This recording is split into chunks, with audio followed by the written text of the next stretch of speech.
पिछले दिनों बिहार के सिवान जिले में शराब तस्करी का एक और अनोखा रूप देखने को मिला। एक और इसलिए कह रहा हूं कि इससे पहले भी बिहार में शराब तस्करी के ऐसे कई तरीके देखने को मिले जिसे देखकर यही फील होता है इतने तेजस्वी लोग हैं हमारे पास। यहां मामला यह था कि क्योंकि सिवान से यूपी बॉर्डर और नेपाल बॉर्डर ज्यादा दूर नहीं है, तो पुलिस को ऐसा महसूस हुआ कि बिहार से जो लोग नेपाल या यूपी जाते हैं वो कुछ ही घंटों में उधर से लौटते हुए हष्ट पुष्ट होकर वापस बिहार आते हैं। आप भी सोच रहे होंगे कि यह कैसे संभव है, लेकिन ऐसा था।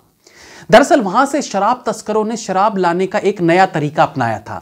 ये लोग बॉर्डर क्रॉस करके वहां से शराब खरीदकर अपने पूरे बदन पर शराब की बोतलें और थैलियों को टेप से चिपका लेते थे और उसके बाद ये ढीले ढाले कपड़े पहनकर उधर से लौटते। बॉर्डर पर चेकिंग होती तो केवल गाड़ी की। अब एक इंसान चला आ रहा है तो उसे पकड़ के तो क्या ही चेकिंग होगी, जिसके पास अन्य कोई सामान ना दिख रहा हो। कई बार ये तस्कर पैदल ही बॉर्डर से आना जाना करते थे। सुबह में ये तस्कर बिहार से बॉर्डर क्रॉस करते थे। उस वक्त बॉर्डर पर जो पुलिस के जवान चेकिंग के लिए रहते थे, उनकी ड्यूटी शाम तक बदल जाती थी। इसलिए ये लोग ड्यूटी चेंज होने के बाद बिहार में एंटर करते थे, ताकि सुबह में जिस पुलिस वाले ने इन्हें जाते देखा था वो वापसी में उन्हें पहचान न ले। पुलिस को धीरे धीरे शक होने लगा कि यहां इस इलाके के लोग काफी मोटे होते जा रहे हैं, तो उन्होंने कुछ दिन शाम को भी उन्हीं पुलिस कर्मियों को बॉर्डर पर रखा जो सुबह से वहां तैनात थे। बस फिर क्या था, धड़ल्ले से मोटे मोटे लोगों की पोलें खुलने लगी। जब उन्हें चेक किया जाना शुरू हुआ तो हर 80 किलो का दिखने वाला आदमी दरअसल 40 किलो का निकलने लगा, क्योंकि अपनी बॉडी पर तो वो शराब बांधे हुए था और ऊपर से ढीले ढाले कपड़े पहने हुए था। इस कार्यवाही के बाद अब बॉर्डर पर बिहार पुलिस हर लूज कपड़े पहने लोगों को खंगालने लगे हैं। 2015 में नीतीश कुमार भारतीय जनता पार्टी से अलग होकर राष्ट्रीय जनता दल के साथ महागठबंधन की छतरी के तले बिहार विधानसभा का चुनाव लड़े। उस वक्त पुरुषों की शराब की लत से परेशान महिलाओं ने पारिवारिक कलह, घरेलू हिंसा, शोषण व गरीबी का हवाला देते हुए राज्य में शराबबंदी की मांग की थी। नीतीश कुमार ने वादा किया कि अगर वो फिर सत्ता में आए तो शराबबंदी लागू कर देंगे। आधी आबादी ने उन पर भरोसा किया और महिलाओं का मतदान प्रतिशत 59.92 से ज्यादा हो गया। कई क्षेत्रों में 70% से अधिक महिलाओं ने मतदान किया। नीतीश विजय हुए और सत्ता में लौटते ही राज्य में शराबबंदी की घोषणा कर दी। वैसे नीतीश कुमार के निर्णय के कारण ही राज्य में पंचायत स्तर तक शराब की दुकानें खुल गई थी। यही वजह रही कि 2005 से 2015 के बीच बिहार में शराब दुकानों की संख्या दुगनी हो गई। शराबबंदी से पहले बिहार में शराब की करीब 6000 दुकानें थी और सरकार को इससे करीब 1,500 करोड़ रुपए का राजस्व आता था। 1 अप्रैल 2016 को बिहार देश का ऐसा 5वां राज्य बन गया जहां शराब के सेवन और जमा करने पर प्रतिबंध लग गई। प्रतिबंध की अवज्ञा पर सख्त सजा के प्रावधान किए गए। यही वजह रही कि बीते 4 साल में करीब 2 लाख लोगों को शराबबंदी के उल्लंघन पर जेल हुई, जिनमें करीब 400 से अधिक लोगों को सजा मिली। स्थिति अब ऐसी हो गई कि कोई भी दिन ऐसा नहीं बीतता जब राज्य के किसी न किसी कोने से शराब की बरामदगी और शराबबंदी कानून तोड़ने की खबरें सुर्खियां न बनती हों। राष्ट्रीय परिवार स्वास्थ्य सर्वेक्षण 2020 की रिपोर्ट के अनुसार ड्राई स्टेट होने के बावजूद बिहार में महाराष्ट्र से ज्यादा लोग शराब पी रहे हैं। आंकड़े बताते हैं कि बिहार में 15.5% पुरुष शराब का सेवन करते हैं। महाराष्ट्र में शराब प्रतिबंधित नहीं है, लेकिन शराब पीने वाले पुरुषों की तादाद 13.9% ही है। अगर शहर और गांव के परिप्रेक्ष्य में देखें तो बिहार के ग्रामीण क्षेत्रों में 15.8% और शहरी इलाकों में 14% लोग शराब पीते हैं। इसी तरह महाराष्ट्र के शहरी क्षेत्र में 13% और ग्रामीण इलाकों में 14.7% आबादी शराब का सेवन करती है। महिलाओं के मामले में बिहार के शहरी इलाके में 0.5% व ग्रामीण क्षेत्रों में 0.4% महिलाएं शराब पीती है। महाराष्ट्र के लिए यह आंकड़ा शहरी इलाके में 0.3% है और ग्रामीणों में 0.5% है। शराबबंदी के बावजूद बिहार में शराब उपलब्ध है। यह बात दीगर है कि लोगों को 2 या 3 गुनी कीमत चुकानी पड़ती है, चाहे शराब देसी हो या फिर विदेशी। कानून लागू होने के बाद कुछ दिनों तक तो ये सब कुछ ठीक रहा। सख्त सजा के प्रावधान के कारण ऐसा लगा कि वाकई लोगों ने शराब से तौबा कर ली। इसका सबसे ज्यादा फायदा निचले तबके के लोगों को मिला। परिवारों में खुशियां लौटी। हालांकि समय के साथ साथ धीरे धीरे शराब शहर क्या दूर दराज के इलाकों तक पहुंचने लगी। आज आम धारणा यह है कि यह हर जगह सुलभ है। हाँ, इतना जरूर है कि कीमत 2 या 3 गुनी हो गई है। बिहार में झारखंड, पश्चिमी बंगाल, उत्तर प्रदेश एवं नेपाल से शराब की बड़ी खेप तस्करी कर लाई जाती है। हालात यह है कि पुलिस की टीम यहां हर घंटे औसतन 1341 लीटर शराब जब्त कर रही है। मिनट के हिसाब से आंकड़ा 22 लीटर प्रति मिनट आता है। आंकड़े बताते हैं कि राज्य में इस साल करीब 1 करोड़ लीटर से अधिक अवैध देसी और विदेशी शराब पकड़ी जा चुकी है। मुजफ्फरपुर, वैशाली, समस्तीपुर, गोपालगंज, पटना, पूर्वी चंपारण, रोहतास और सारण वाले इलाकों में शराब की अधिकतम बरामदगी हुई है। जाहिर है इतना बड़ा खेल संगठित होकर ही किया जा रहा है। हालांकि ऐसा नहीं है कि बिहार सरकार हाथ पर हाथ धरे बैठी है। चेकपोस्ट की संख्या दुगनी की जा रही है तथा धंधेबाजों को पकड़ने के लिए शराब के पुराने और बड़े 87 डीलर्स को रडार पर रखा गया है। शराब की आवक पर नजर रखने के लिए चेकपोस्ट की लाइव स्ट्रीमिंग की जा रही है। विभागीय अधिकारी मुख्यालय स्थित कंट्रोल रूम से ही 24 घंटे निगरानी को अंजाम दे रहे हैं।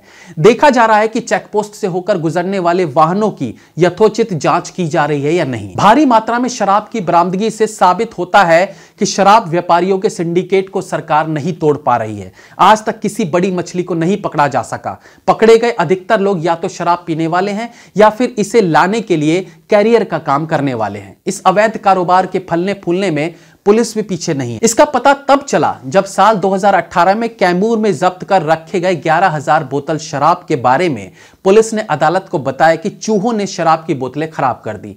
एक अन्य घटना में पुलिस ने 9,000 लीटर शराब खत्म होने का दोष चूहों के मत्थे मढ़ दिया। उस समय विपक्षी दलों ने यह कहकर खूब हंगामा किया कि अब तो चूहे भी शराब पीने लगे हैं। मुजफ्फरपुर का तो एक पूरा थाना ही शराब की बिक्री के आरोप में निलंबित कर दिया गया था। पुलिसकर्मियों द्वारा शराब की बिक्री करने से संबंधित वीडियो भी आए दिन खूब वायरल हुए। शराबबंदी कानून की आड़ में पुलिस पर लोगों को उत्पीड़ित करने के आरोप भी खूब लगे। यह बात दीगर है कि आला अधिकारी समेत पूरा महकमा इस बात की शपथ लेता है कि शराब के सेवन या उससे संबंधित किसी भी तरह की गतिविधियों में शामिल नहीं होगा और कानून को लागू करने के लिए विधि सम्मत कार्रवाई करेगा। A N Sinha institute of social science के प्रोफेसर डीएन दिवाकर कहते हैं इस कानून को गलत तरीके से लागू किया गया। अब तक शराब के कैरियर्स ही पकड़े गए, सप्लायर्स पुलिस की पकड़ से बाहर है। जिस तरह से शराब की बरामदगी हो रही है उससे तो यही लगता है कि शराबबंदी असफल रही है। वहीं अधिवक्ता एमएन तिवारी का कहना है इसे लागू करने का असली मकसद तो समाज सुधार का था। इस कानून के लागू होने के बाद से घरेलू हिंसा कम हुई है, दुर्घटनाओं में भी कमी आई है, निचले तबके के परिवार का जीवन सुखमय हुआ है, पैसा घरों में जाने लगा है। सरकार को इसे और सख्ती से लागू करना चाहिए ताकि जो लोग इसके अवैध कारोबार में संलिप्त हैं उन्हें कड़ी से कड़ी सजा मिल सके। पिछले चुनाव में शराबबंदी खत्म करने की मांग तो नहीं उठी। हाँ, इस कानून की समीक्षा करने की बात महागठबंधन में शामिल कांग्रेस ने जरूर कही। पार्टी का कहना था कि महागठबंधन की सरकार बनी तो इस कानून की समीक्षा की जाएगी। जानकार बताते हैं कि नीतीश कुमार को कांग्रेस के इस स्टैंड का फायदा ही मिला।